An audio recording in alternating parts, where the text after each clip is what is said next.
দীর্ঘ ১৭ বছরের নির্বাসিত জীবন কাটিয়ে বৃহস্পতিবার দেশে আসছেন বিএনপির ভারপ্রাপ্ত চেয়ারম্যান তারেক রহমান।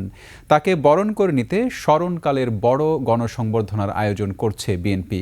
তারেক রহমানের সংবর্ধনায় ইতিহাস গড়ার অপেক্ষায় রয়েছে দলটি। গণসংবর্ধনা ঘিরে ৩০০ ফিটে মঞ্চ তৈরির কাজও শেষের দিকে।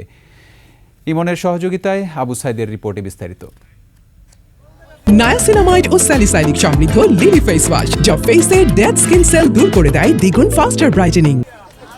৩০০ ফিট সড়ক, এখানে হবে তারেক রহমানের গণসংবর্ধনা। মঞ্চ নির্মাণ প্রায় শেষ। বিএনপি আশা করছে এই সংবর্ধনায় ৫০ লাখ মানুষের সমাগম ঘটবে। ঐতিহাসিক এই সমাবেশ ঘিরে সব আয়োজন প্রায় শেষ। এরই মধ্যে বিএনপির নেতাকর্মী সহ সাধারণ মানুষ জড়ো হচ্ছেন সংবর্ধনা স্থলে। ঐতিহাসিক মুহূর্তের সাক্ষী হতে চান তারা। আমরা অনেক খুশি এবং এক্সাইটেড যে এত বছর পর ইনশাল্লাহ কালকে আসবে আমাদের দেশে। আমরা আশা করি তার ওয়েলকামটা ওরকমই হোক ইনশাল্লাহ।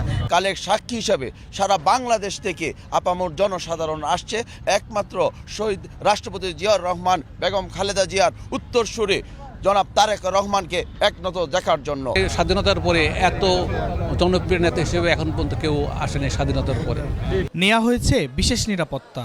আইন শৃঙ্খলা রক্ষাকারী বাহিনীর পাশাপাশি থাকছে বিএনপির নিজস্ব নিরাপত্তা কর্মী সহ স্বেচ্ছাসেবীরা। বাংলাদেশ বিমানের নিয়মিত ফ্লাইটে দুপুর ১২টায় শাহজালাল আন্তর্জাতিক বিমানবন্দরে অবতরণ করবেন তারেক রহমান। সেখান থেকে মা বেগম খালেদা জিয়াকে দেখতে যাবেন এভার কেয়ার হাসপাতালে। এরপর ভাষণ দিবেন গণসংবর্ধনায়। আবু সাইদ, ২১ টেলিভিশন, ঢাকা।